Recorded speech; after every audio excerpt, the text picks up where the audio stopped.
Well, yesterday was an interesting day, wasn't it? We had the official announcement of Mark Carney's cabinet, and there was so much hubbub. It was almost like royalty came to town. It was something that media was waiting on. People were dying to talk about.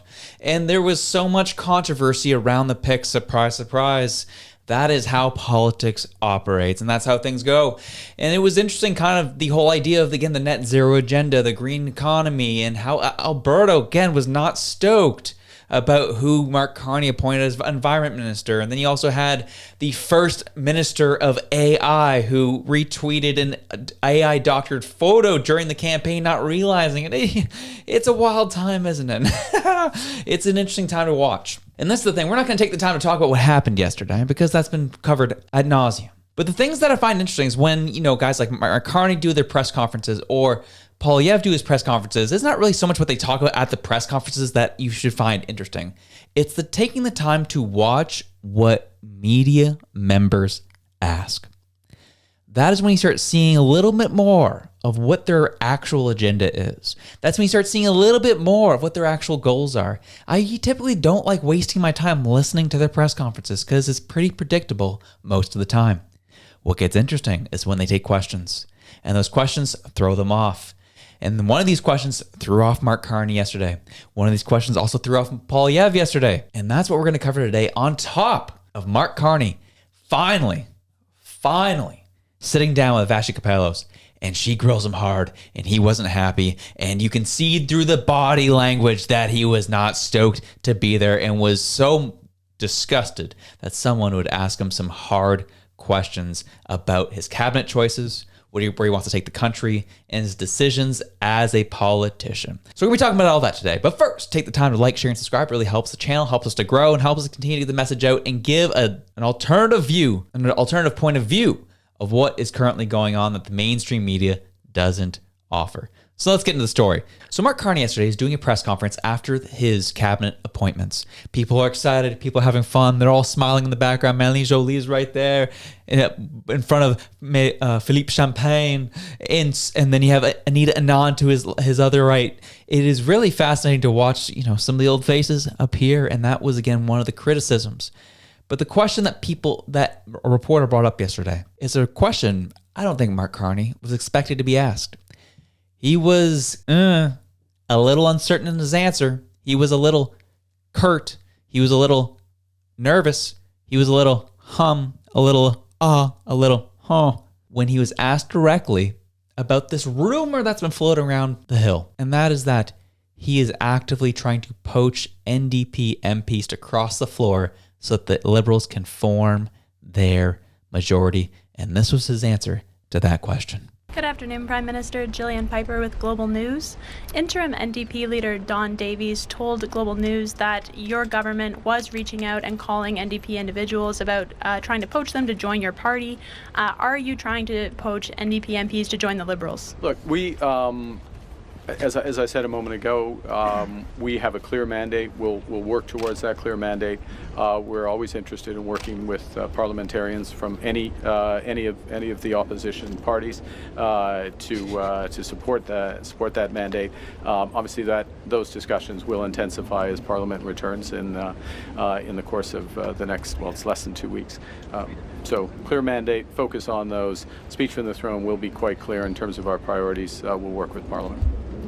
I don't know about that is all the clear signs of you're lying. All the clear signs of you're doing exactly what they're asking you that you're doing. Because it looks weird and it looks off. And this goes back to him talking about how many times he dropped the term mandate in that 1 minute clip. We got a mandate. We have a mandate. We have a mandate. How much did I warn you that this was going to be the case?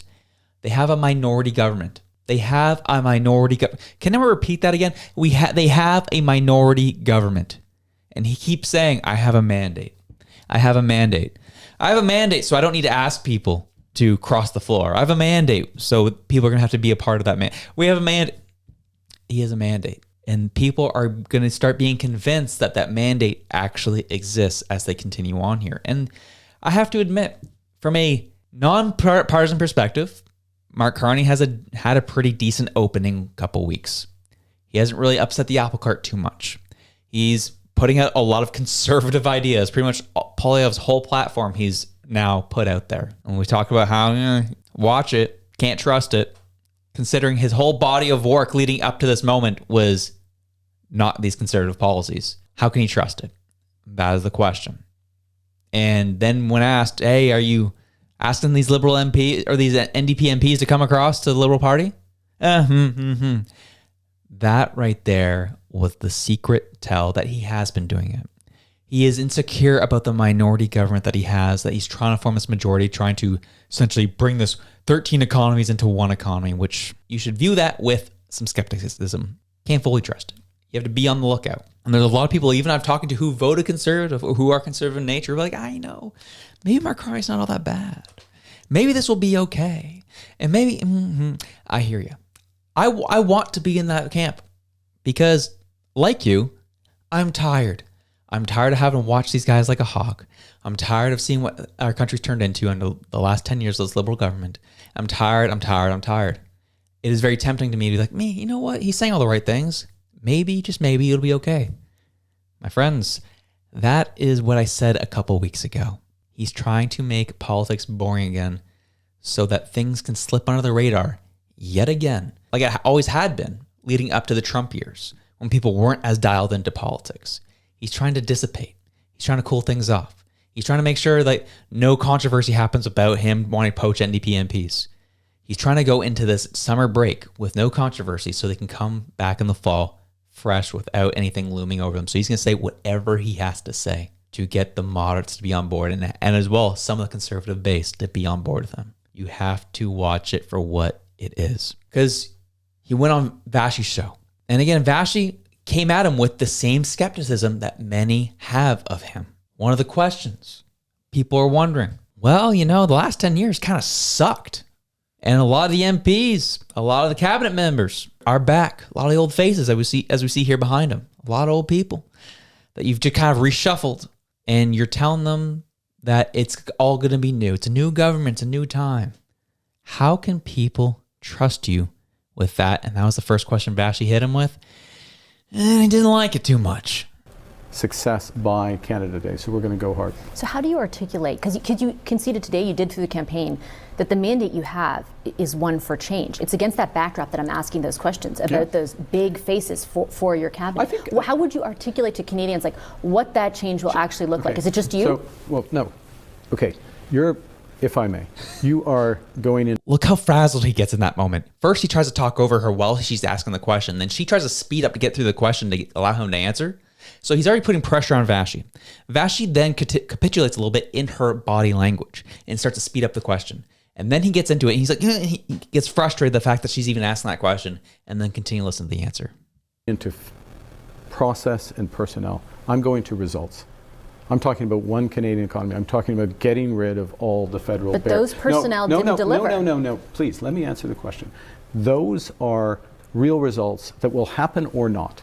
We will either pass that legislation or not. First point. Secondly, in terms of working with the provinces, working with Indigenous peoples, working with the territories, identifying the nation building process, a process that has already begun.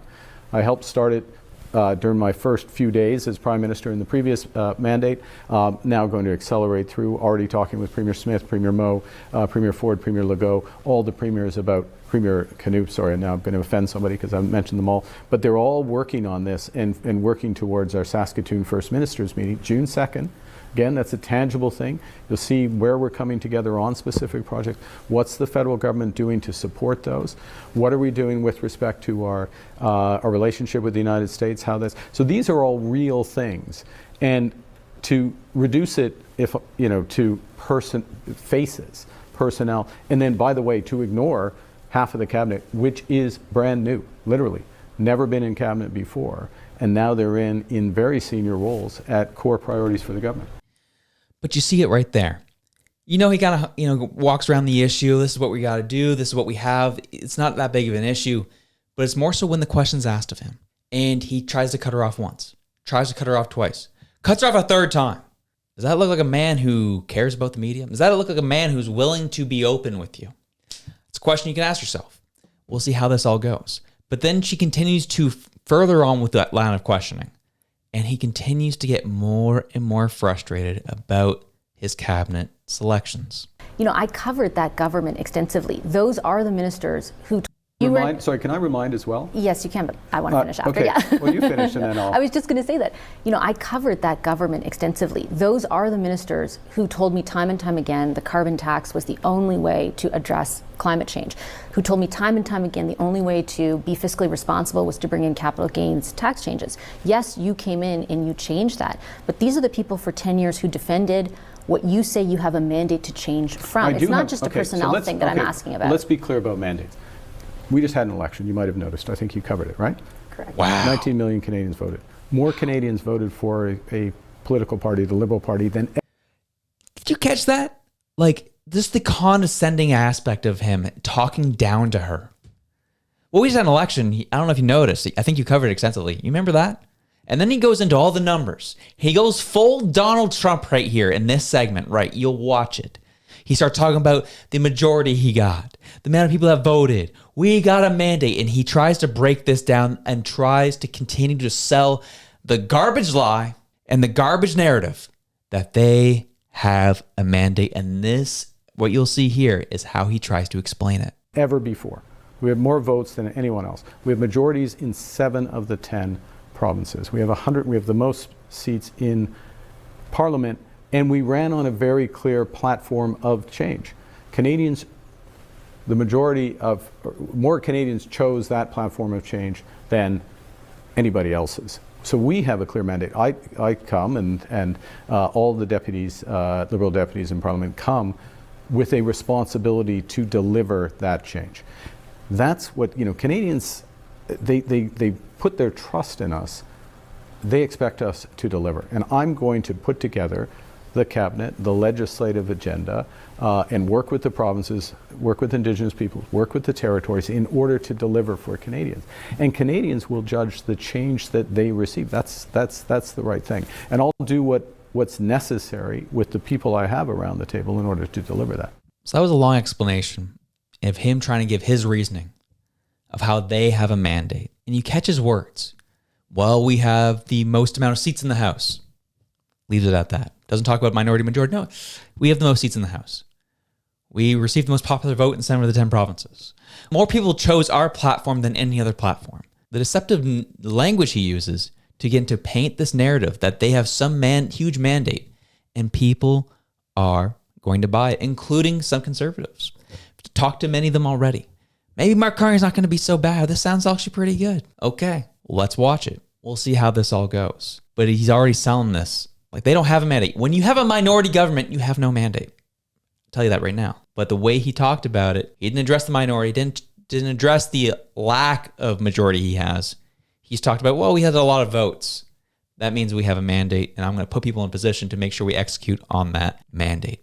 So we'll see. The interview continues, and Vassy hits him with a very interesting question, mainly the Western Canada question, where she brings up his book, Values. That is very clear that he's not a huge fan of the oil and gas industry and thinks it's something that needs to be phased out. And anyone who invests in it should be penalized by the economy. He mentions that in his book. She brings up those sentiments in his book.